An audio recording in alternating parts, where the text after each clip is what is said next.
You could be anywhere doing anything, but you're hanging out with us, and we appreciate that.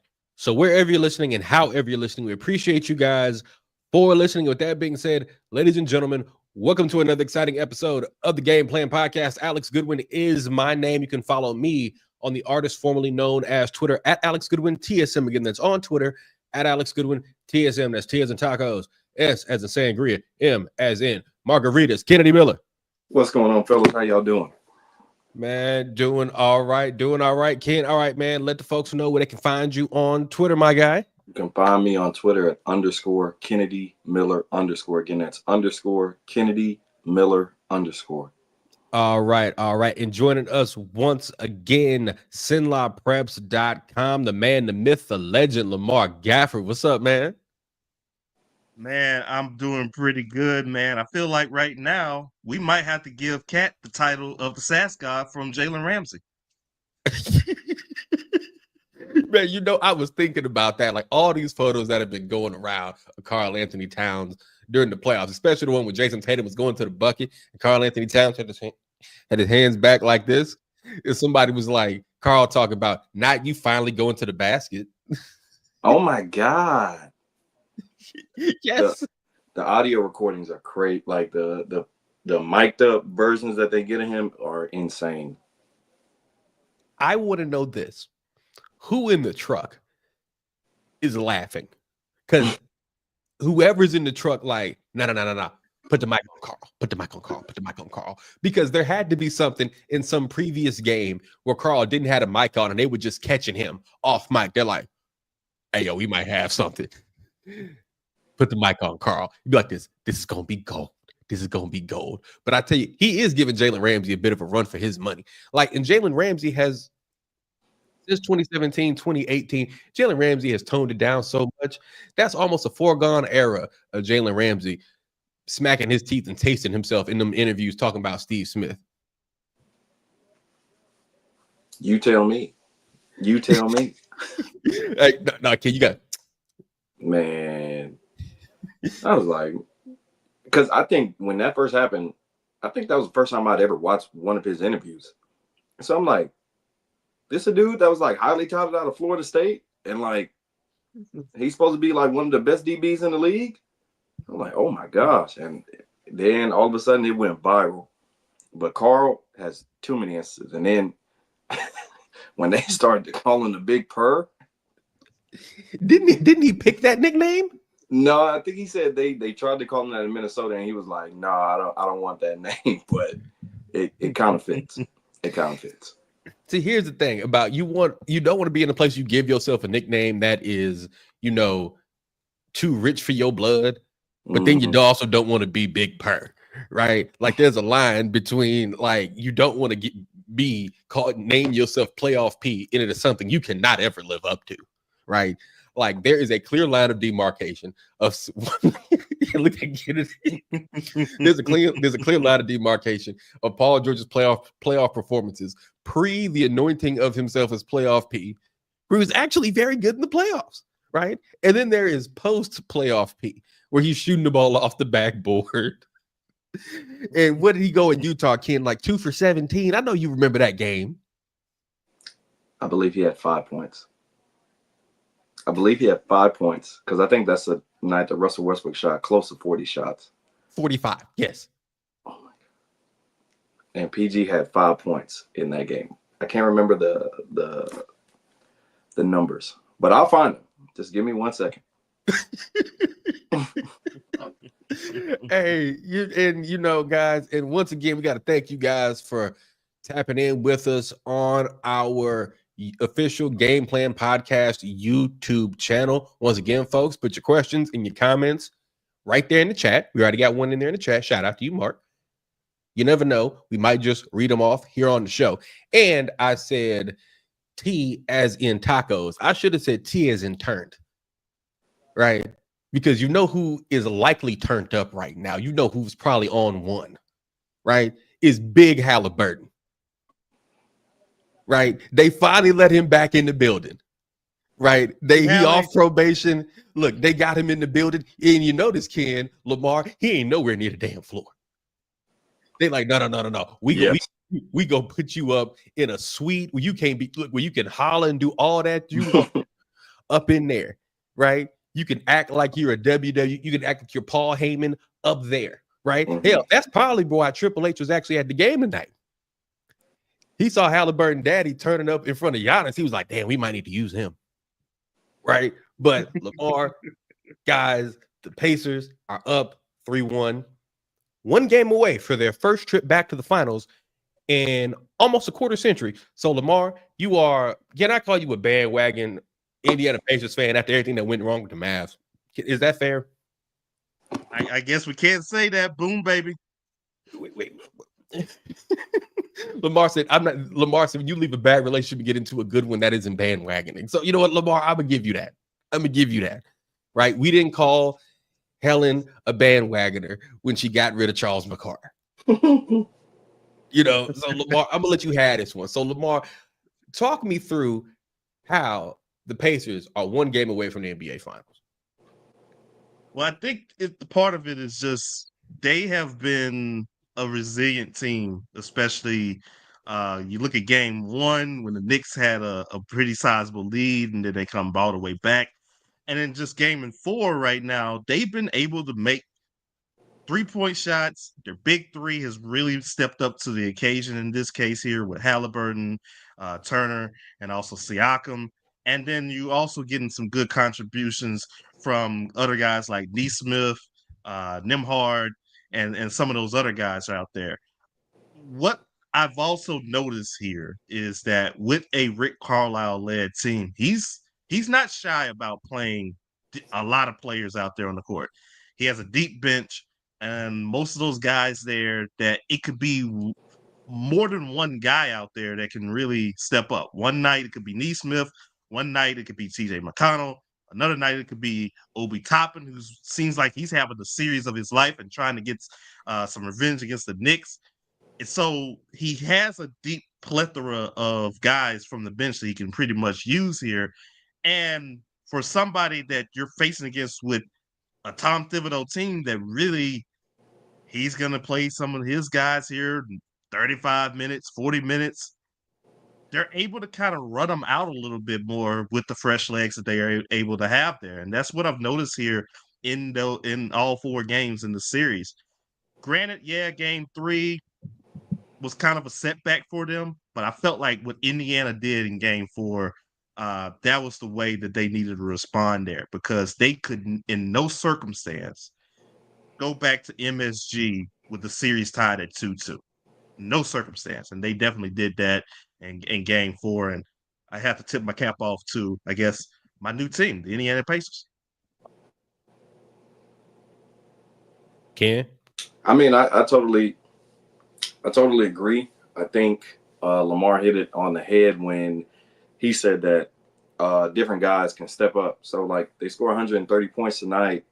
Halliburton has 32, Siakam has 30, and Mathurin comes off the bench and has 20 points in 12 minutes.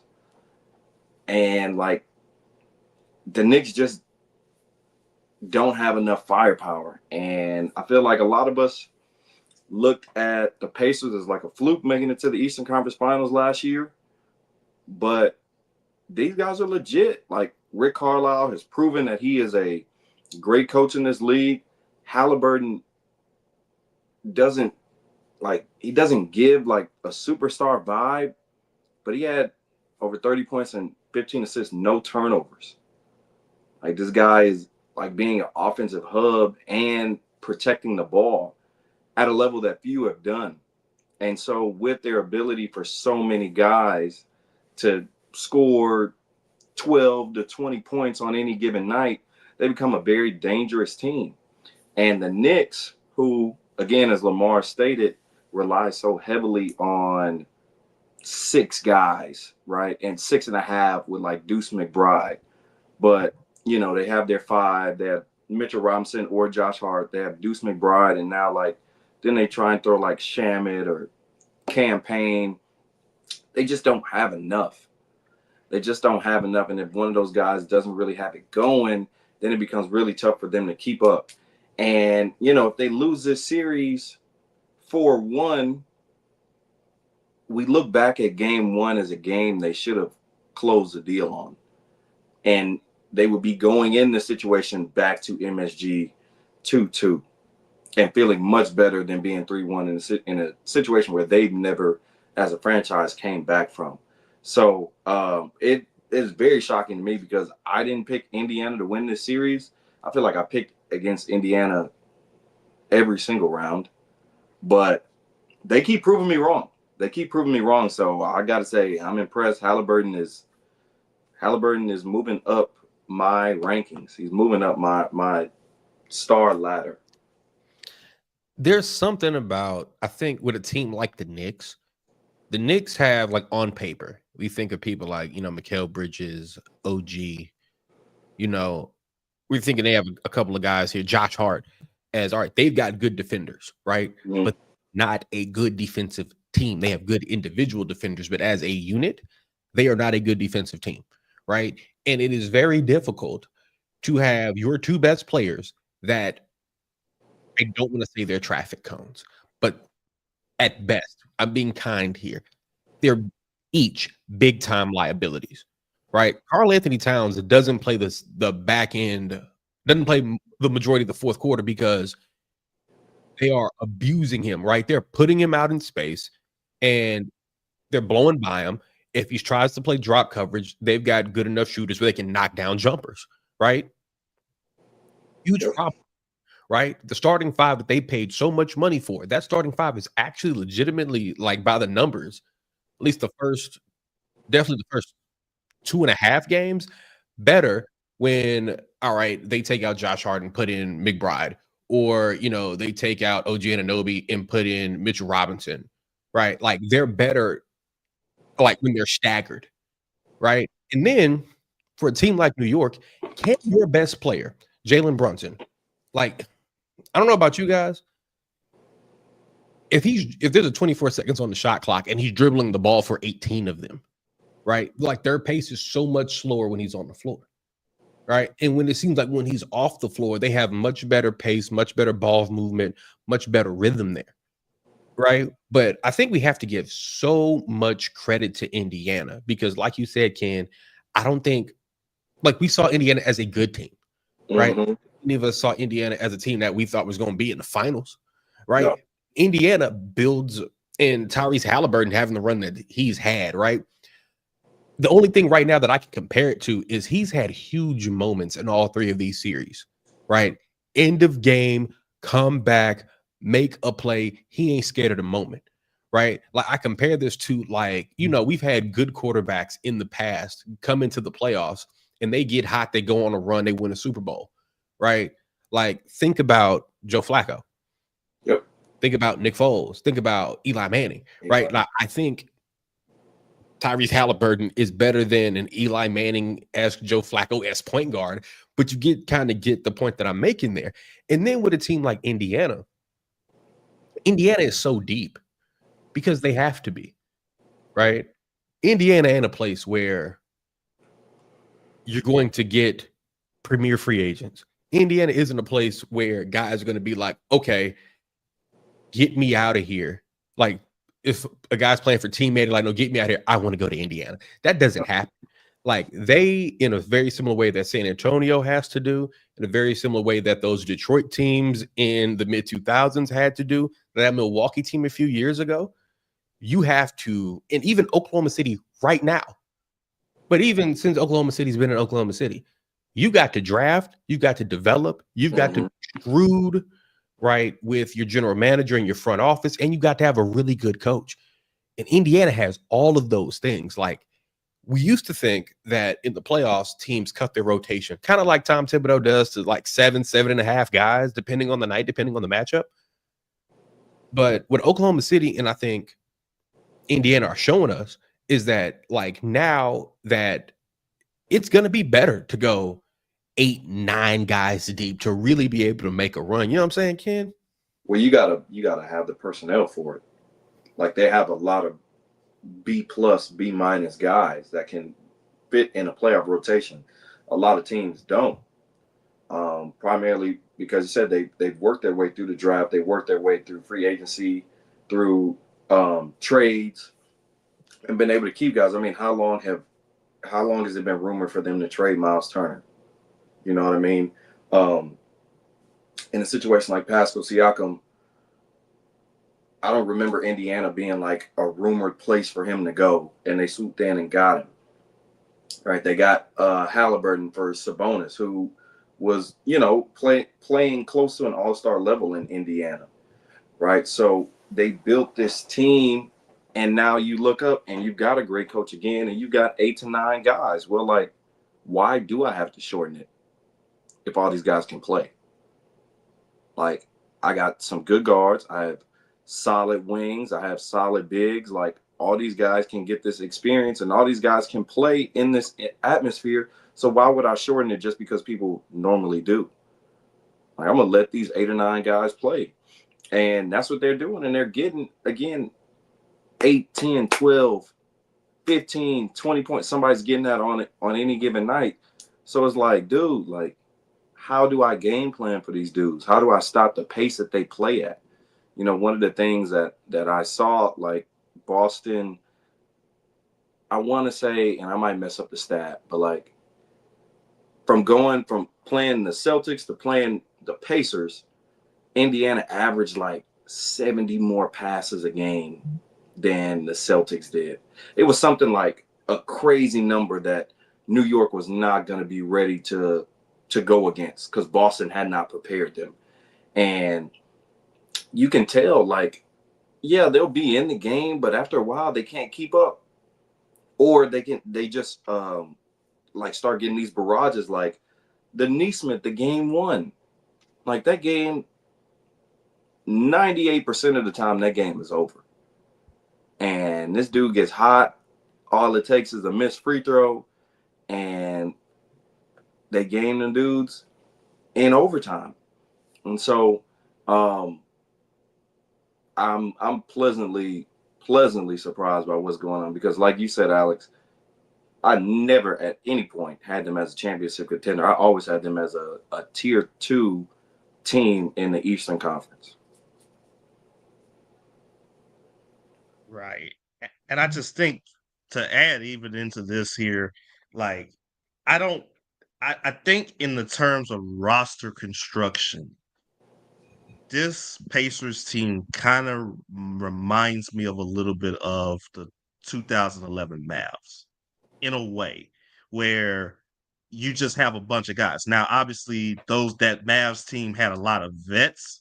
I think in this team here, you have some young guys that are knowing their roles and that are willing to step up, because you look at the Mavs back then. I mean, obviously, you had Dirk, and you had some of the other guys that were in the starting lineup, Kidd, Stevenson, Tyson Chandler, those guys out there. But what really made the thing go was the bench.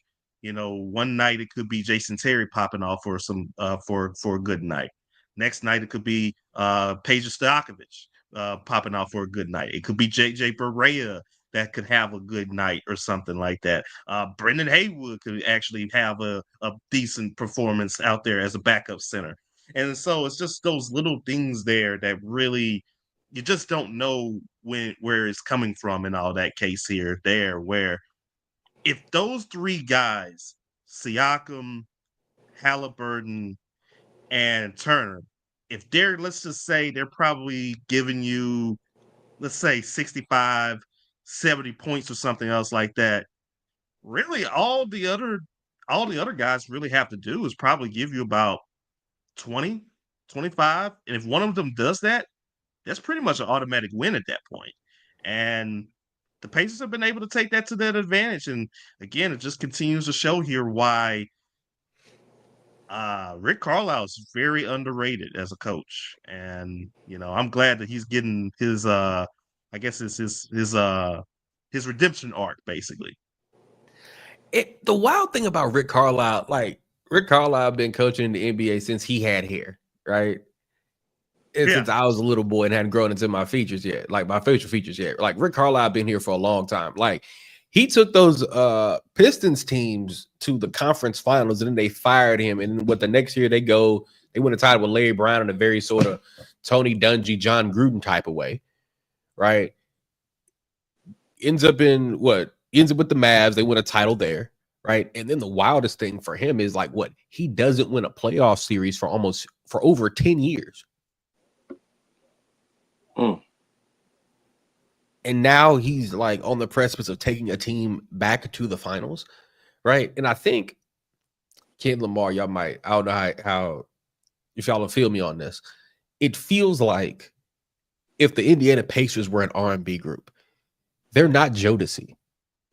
You know what I'm saying? It's not like, okay, they got two guys up front and then you got, it's really top heavy, right?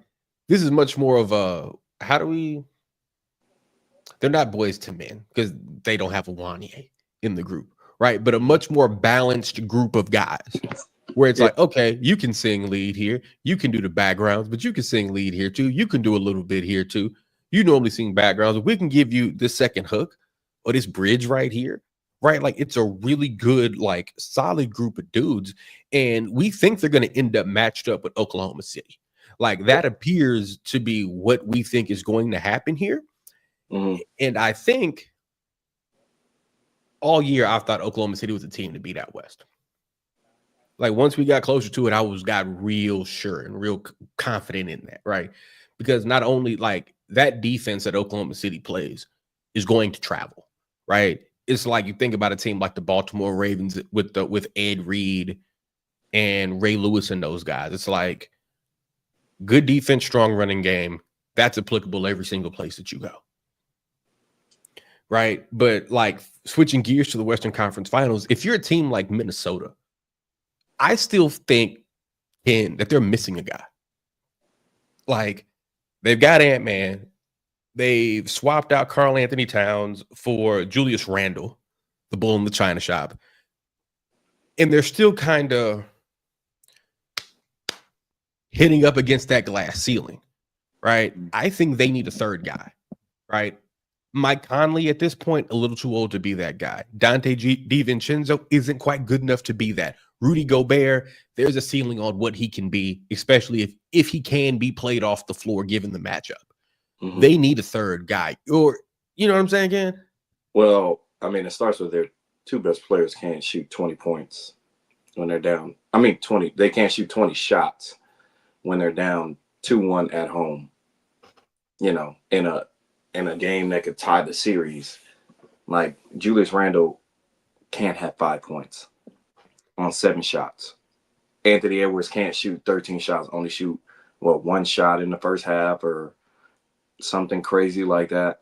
Like, and again, this is the second year in a row where they've outplayed their seeding. Like, they outplayed their seeding. They had a surprising win. And then, they knocked off somebody else to go to the conference finals. And then Anthony Edwards matches up against somebody who was around his same age bracket and kind of leaves you desiring more.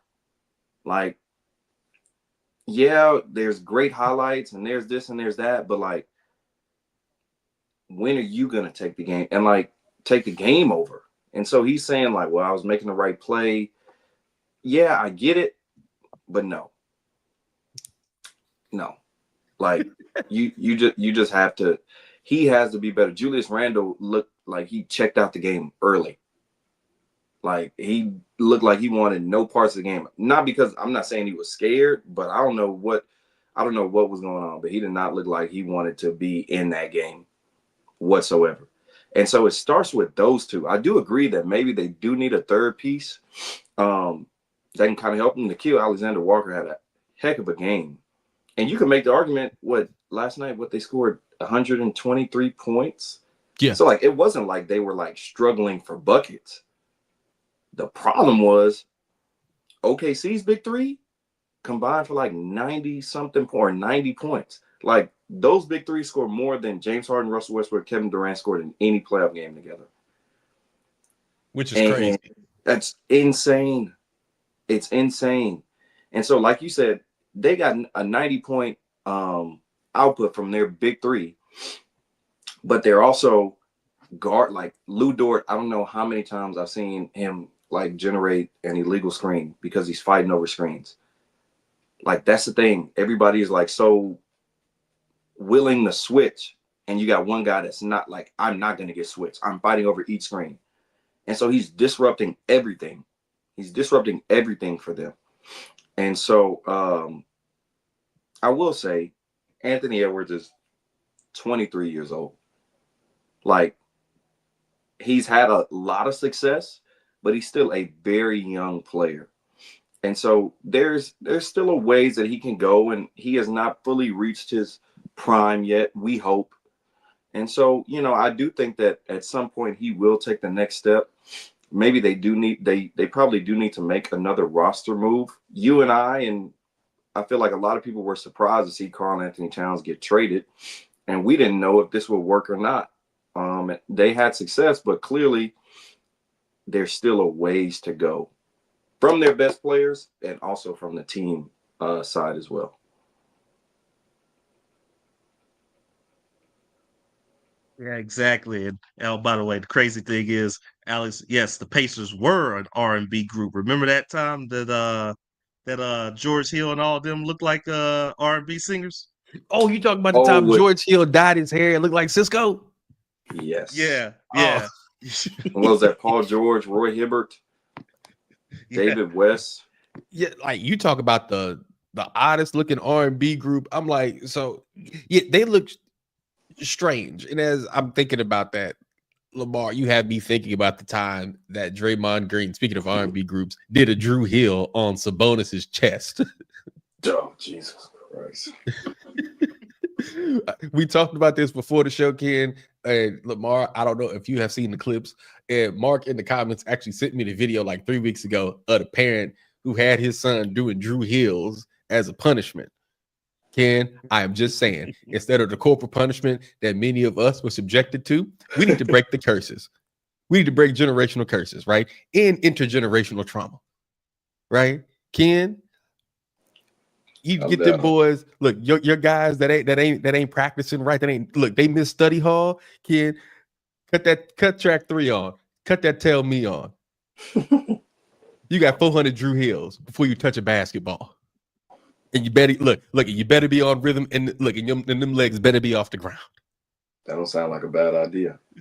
That does not sound like a bad idea. Hey kid, you gonna be the most notorious coach in the district. He be having them boys do Drew. Look, he be having them boys do Drew Hills at practice.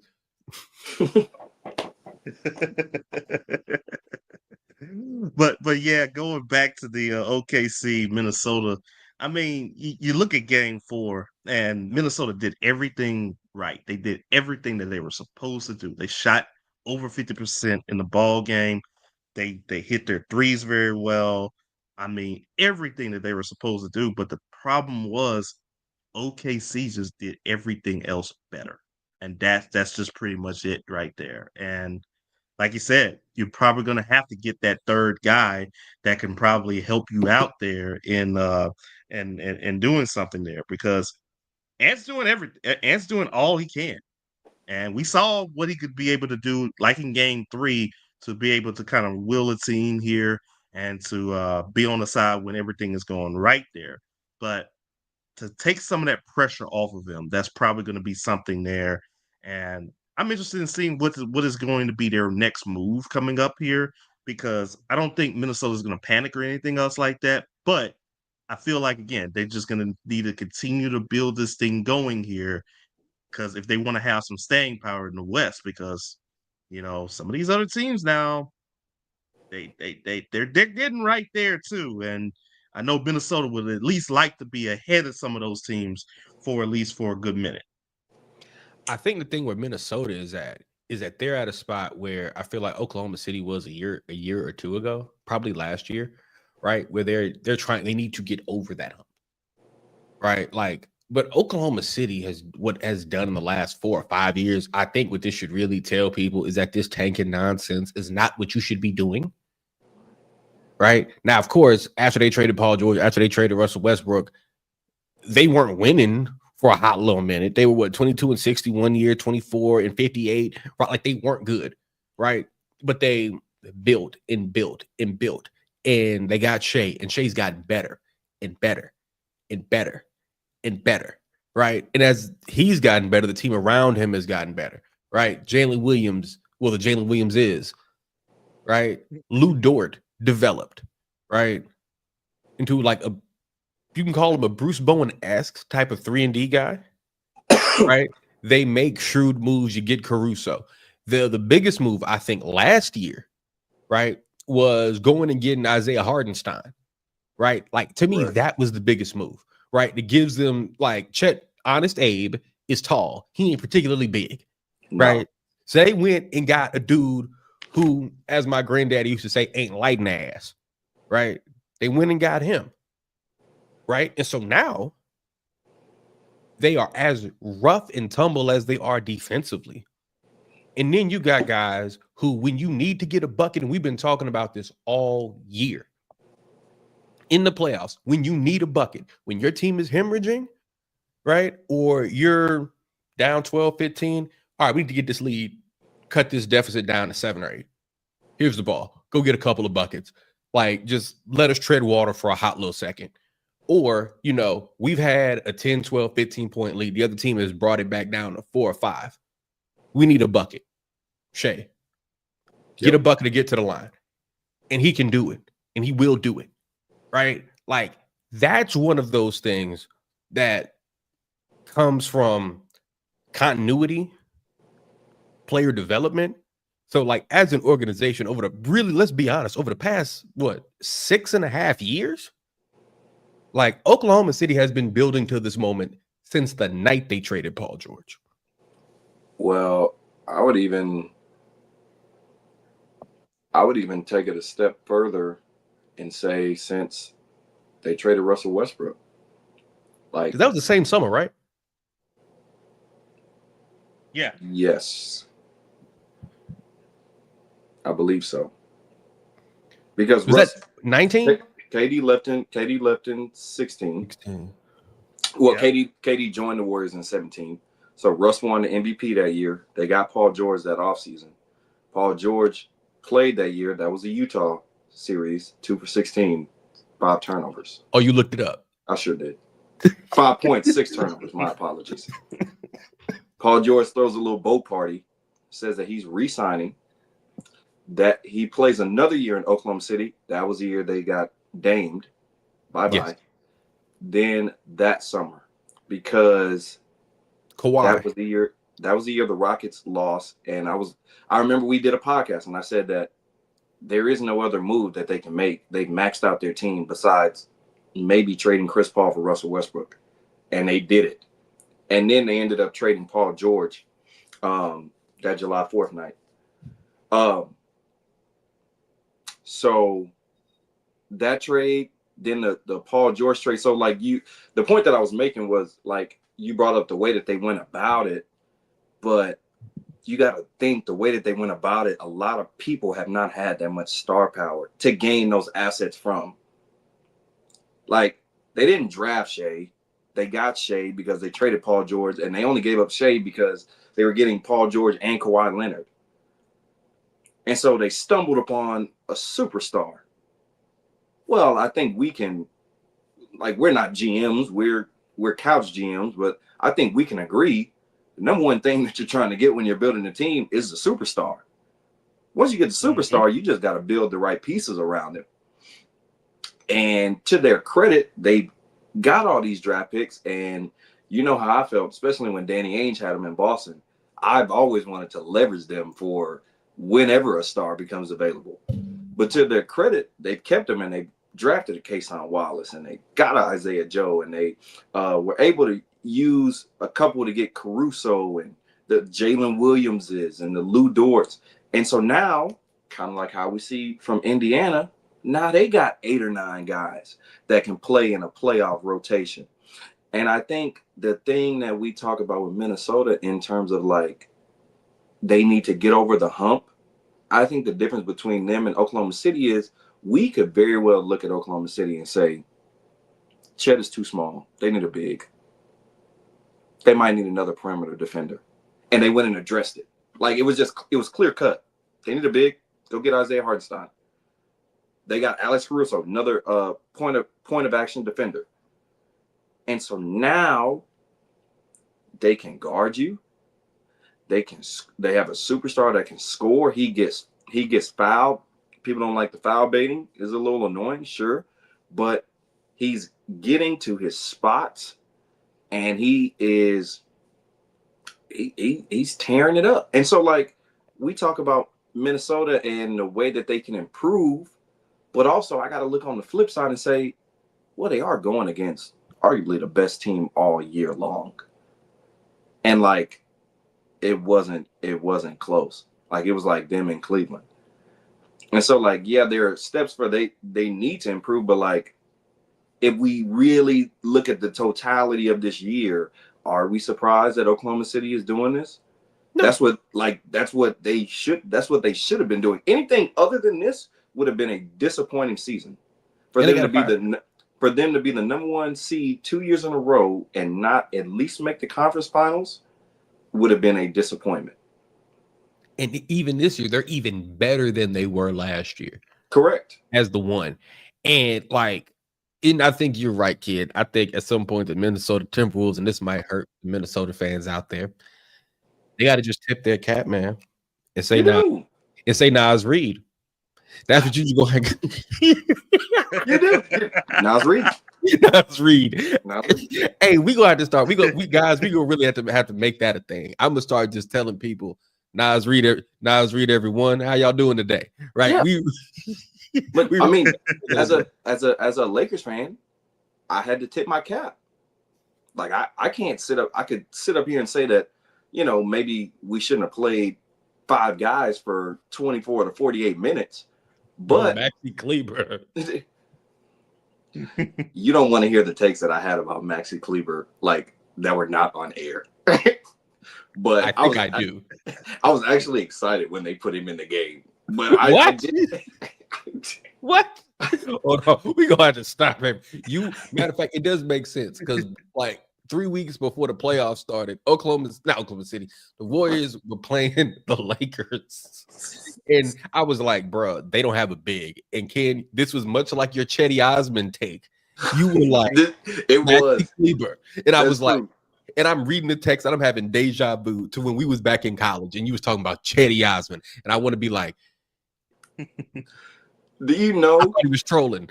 Do you know I had Maxi Kleber notifications turned on? I was ready for him to be cleared. I was, because I'm in my head is a sick Lamar. Tell me if I'm wrong. You're a Mavs fan or was. He's a 6'10" big. He's a stretch big. He can switch a little bit. He's kind of sneaky athletic. I said all we needed was a backup 5 to Jackson Hayes. Now, I thought he was going to be ready going into the playoffs because I read a report that said he was ahead of schedule. So I'm like, okay, I'm waiting on this Maxi news. I'm looking at it like once a week. I'm just typing Maxi in Twitter, like, trying to see what's happening. I didn't think they was going to put him in Game 5. And then they just put him in and just threw him out there. And so, you know, what you always call me, like an ultimate optimist. Yes. Maxi shot that first 3. I said, this is going to be the Maxi Kleber game. This was going to save us. We're going to come back from 3-1. He missed that 3. I said, never mind. I just want to point out, Kennedy Miller, you were taking time out of your lunch break. You was probably at red lights before the light turned green, looking at Maxi Kleber. You spending valuable time. You was probably, look, before you get on the phone with your lady, shout out to her. You was probably like, wait, hold on one second. Give me 1 second. Give me 1 second. Check I was watching clips of Maxi Kleber. I was watching clips so that I could see how he could fit in with this offense, how he could play with us. Brother, Mr. Miller, like I said, those two are going to go down. Like the Chetty Osman take, like that's in the rafters. It's all-time bad Kennedy Miller takes. Maxi Kleber. In another world, it would have worked. That one and Derek Williams. You remember the Derek Williams takes? That was in the next text message over. And I was like, what Bernie Mac say? It was like, hold on, he's ill. I just want to say, I appreciate you gentlemen for listening to me throughout all these takes. Because I feel like the casual person would have been like, I'm not listening to the dude no more. After he told me Chetty Osman could be the difference in stopping the KD Warriors with LeBron and Kyrie. But I really believed it. I was reading articles every single day. I was trying to watch any post practices, interviews. This 6'7", 6'8" kid, he can shoot it, he can dribble it. I said that's what's going to help our switching ability. We're going to be good to go. And where's Chetty Osman playing? Is he playing in like Israel or something? I don't know. Didn't he play with your Spurs for a little bit? Yeah, he was with us back when we just had to fill the salary cap floor last year. But that was a bad take. Ken and Billy, we all have those. Here's the good part, Ken. Well, we always said we were going to do a game plan podcast, like clip show, where like we have the best of, and at this point we have 8 years of tape. So we all have some bad ones. We're like, oh yeah, I'm glad I have that one buried, or I'm glad that's 4 or 5 years ago because that one didn't age well, right? Kennedy Miller, yours just happened to be the most where people would be like, huh? Right? Or something like, talk me through that one. You know what I'm talking about? But like, you mentioned Lamar, and now Lamar is no longer a Mavericks fan. And I've been wondering for the past 2 weeks, Lamar, if you've been reconsidering, right? Because the Dallas Mavericks winning the lottery. I was going to say that. Lamar, this should be the equivalent of I'm down on my knees, baby, please, baby, please, baby, please, right? Like this should be the equivalent of that, right? Like, kid, is the Mavericks getting the number 1 overall pick? Is this the equivalent of like the deep voice dude and Boys to Men? Autumn times that now you was laying with that other dude. I knew about it. I just didn't care. Lamar, that phone, that call from Nico Harrison them is on your phone right now. So Lamar, you are for real deal done. You have turned the page and you're not looking back. Are you sure, Lamar? I don't know. I don't know, man. I feel like I guess I feel like the bell of the ball right now, where it's like, your old flame screwed up so many chances. You see somebody new, they treating you good, and then the old flame just has one last Hail Mary, and they happen to hit the Hail Mary in Gooden Cooper flag. The number 1 overall pick. Look. And so I know a lot of fans, honestly, a lot of Mavs fans that they just quit. They're tired of it. I mean, shoot, man. They got Dirk out here not wanting to see the Mavericks play. Yes. Dirk. And he's loyal as all get out. The only 2 games that Dirk has seen since the trade was, when they played against Luka. But dude. And so I don't know. I don't know if getting Flag is going to be enough to rebuild that fan base. But then again, I think it's kind of able to kind of bring some of them back because, what has Dallas had all these for the last 40 years? A great white. A great white. Yo, somebody made a joke. Guys, they were like, Trump done made them tariffs so high they couldn't even import a white boy this time. We gotta get a domestic one. yes, they had to go domestic. I think y'all are gonna be pretty good though. Like, hopefully Kyrie comes back to some resemblance of himself. But Kyrie, Clay, PJ Washington, Flag, AD, Lively, Gafford, the Martin kid, like Max Christie, Najee Marshall, like that's 9-10 guys that are solid rotation players. Now, do I think y'all will keep all of them? Please trade Gafford to the Lakers. But I mean, other than that, he's your new Maxi Kleber. Yes. I've been watching film.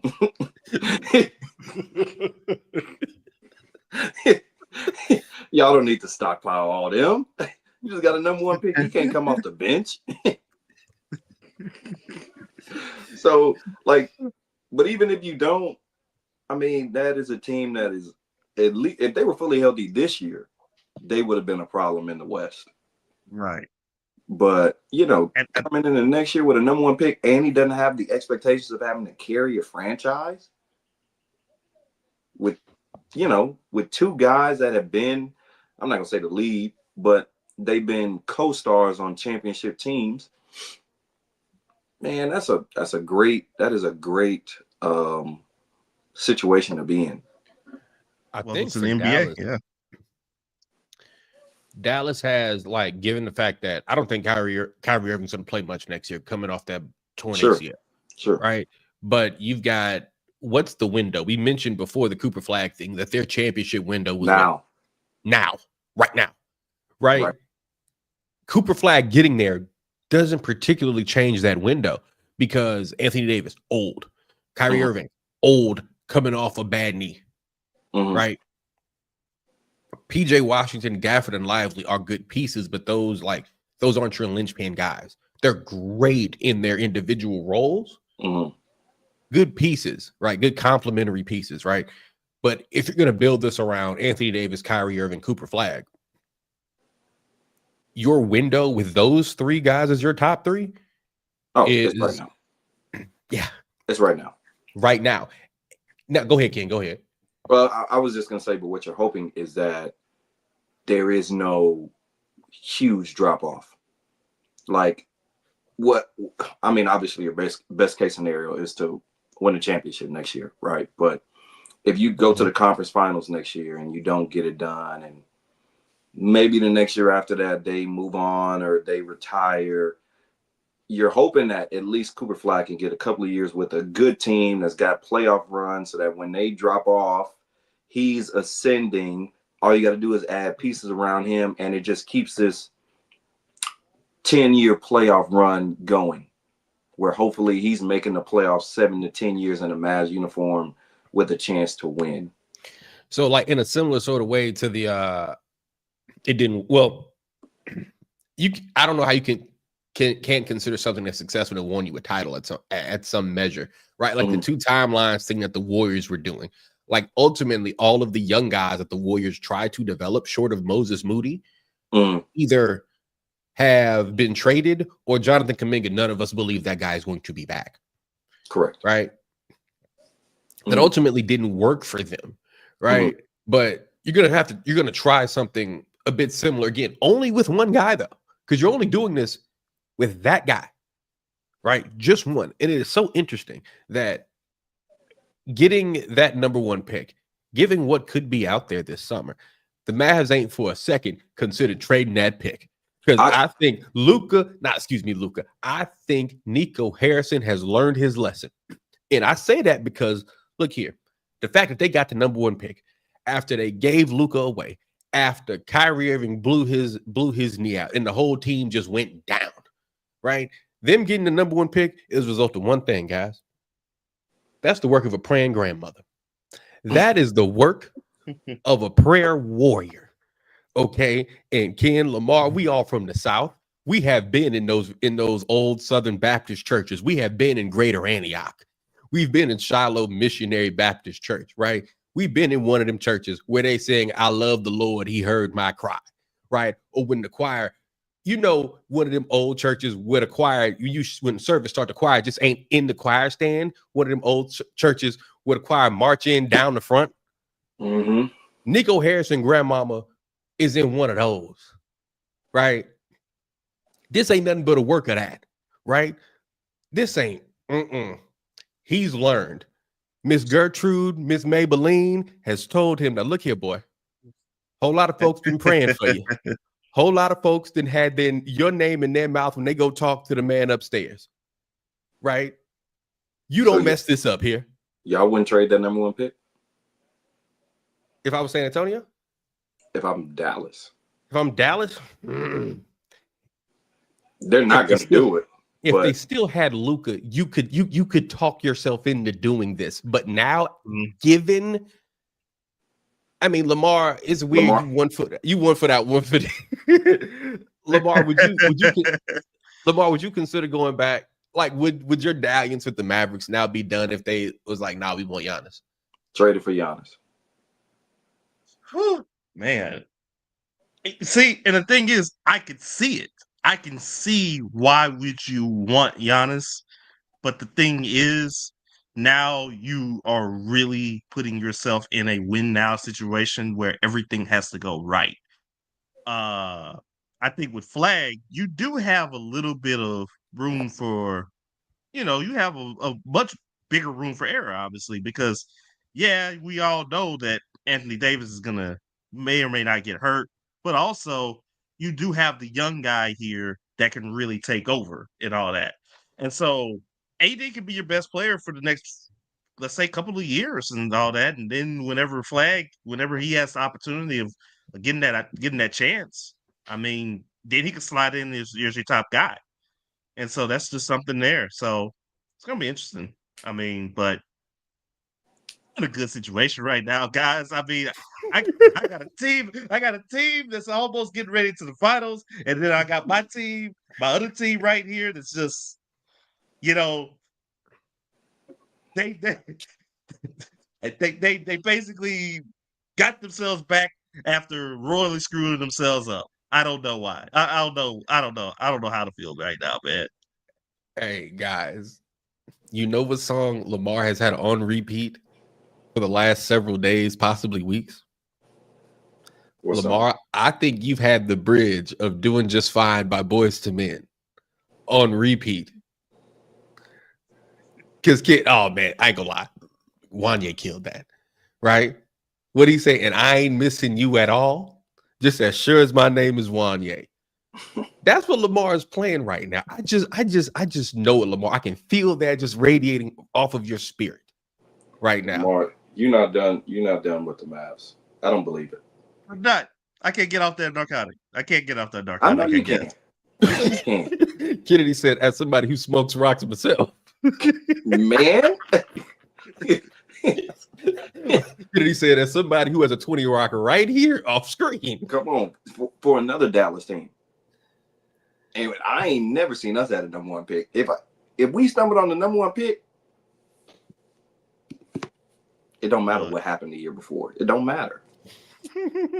I'm Dallas, the lighting city it of up. number one picks in Dallas, the city of number one picks in basketball. I'm Got lighting it up Page again. and we got now Cooper Flag. Come on, man. Look, they got two great whites. Shout out to Paige Buchers too. Shout out to her. Yes. But she appears to be down for the cause, I will say. She appears to be pretty cool. Somebody said, oh man, I never forget seeing this. Somebody said when Dallas got the number one pick in the WNBA draft, they said, please tell me Nico Harrison has no control over the wings. Please, please, please. Man, that's gonna be a scary team, man. That's gonna be a scary team. It will. And that is another episode of the Gameplan Podcast. Alex Goodwin is my name. You can follow me on Twitter at Alex Goodwin TSM. That's on Twitter at Alex Goodwin TSM. Kennedy Miller, my guy. Yes, sir. Where can the folks find you on Twitter, dog? Follow me on Twitter at _Kennedy Miller _. Again, that's _Kennedy Miller _. All right. Lamar Gafford, my dog. Let the folks know where they can find you on the social media platforms and where they can find your work on Central Louisiana High School Sports. Yes, sir. So you can find me on Twitter at Lamar Gafford, all in one word. Once again, at Lamar Gafford. You can also find me on Instagram at primetime2832. And of course, we got sinlotpreps.com. We got some stuff coming up about high school softball and high school baseball, trying to pick up some of our all area teams and round for the summer at that point. All right. Just got to put one more comment up on the screen. Two more. The homie Mark said when he left the Nuggets fan club, it felt like high five. Never should have let you go until Oklahoma City finally turned it around. And Ken, this one is for you. My buddy. He also said, Ken, put down the Ray and the nephew. No more Maxi Kleber. It felt like a win. It felt like a win-win because Maxi could either help us or he's got like a big trade exception that's attached so we can involve him in a trade. But man, you don't know how much I thought Maxi Kleber was going to help out against Minnesota. I do. Again, man, brother, when you texted me that, I said, I don't know if he wants to keep this just between us, right? But I was like, I'm not going to bring this up on the show. I'm just going to. Every year, like buyout guys get me, or like low end guys get me on. Like, I think they could really help impact this team and help us win. I was already prepared for Ben Simmons to sign until I realized we didn't qualify under the apron to get him. I just knew he would help us out. So Ken, you'd be the mechanic that sees an old car that's just been sitting in somebody's driveway. I can do something with that. You're the shade tree mechanic, like just bring it to me. That's how my grandpa is. That's how my grandpa is. Anything that ain't been used, we can make it useful. Don't throw that away. We're gonna use it. that might be called hoarding. Oh, it is. Oh, I know firsthand. It is. Hey, dog, I feel like, and this is off topic, we supposed to wrap here in a second. It feels like all black people from a certain age, right? They all do. They don't throw a doggone thing away. And then when it's time to go, I still got shoe boxes from 6 years ago. Wait, hold on. We can use that. What? Like not holding shoes? That's what I want to know.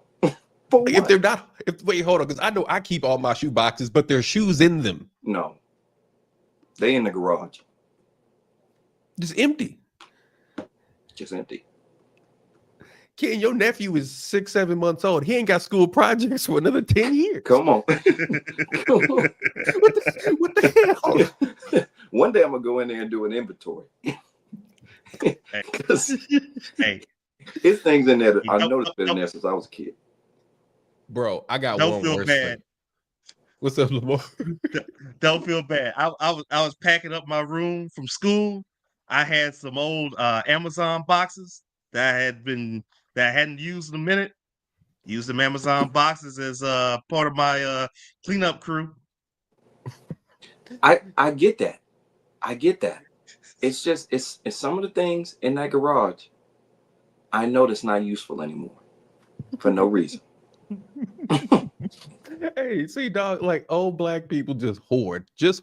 We cleaned my grandmama's house out, my grandparents' house. My grandparents have been living there since 1972. My dad was 9. We cleaned that house out. My daddy was 59. Do you understand how many vacation Bible school itineraries, how many old funeral programs from the 1970s and 80s we found in that house? Man, you would be shocked. Well, maybe you wouldn't, Ken. No, right? Wouldn't. I've seen wedding invitations, but people that's been married 2 times over. I done seen funeral programs for somebody's mama, and then I seen the daughter's funeral program. Like, but 2 different generations died in this garage. We can't let one of them go. Hey, bro, and here's the thing about folks like that. You got to, what's the best way for me to put it? They'll notice if you throw something out. Yeah. Don't touch that. What you doing? It's almost like, always on them shows when they be sleep with their TV on and then you change it. I was watching that. No, you weren't. You ain't had no use for this until I picked it up and tried to put it in the trash. But I'm gonna need it for what? It's been sitting in this box for 40. You'd be like, bro, it's been sitting in this box for 40 years. For 40 years. right? Like you can do nothing with this anymore. Like, but Kennedy Miller would be the equivalent of trying to be of a shade tree mechanic, trying to rehab a 1973 Buick LeSabre. Car ain't ran in 15 years. Car ain't ran since George W. Bush was in office. But Kennedy's like, 154? Yeah. Just tow it over to my house. We'll figure it out. We'll figure it out. And Kennedy gonna end up spending more money on that thing for it to not start.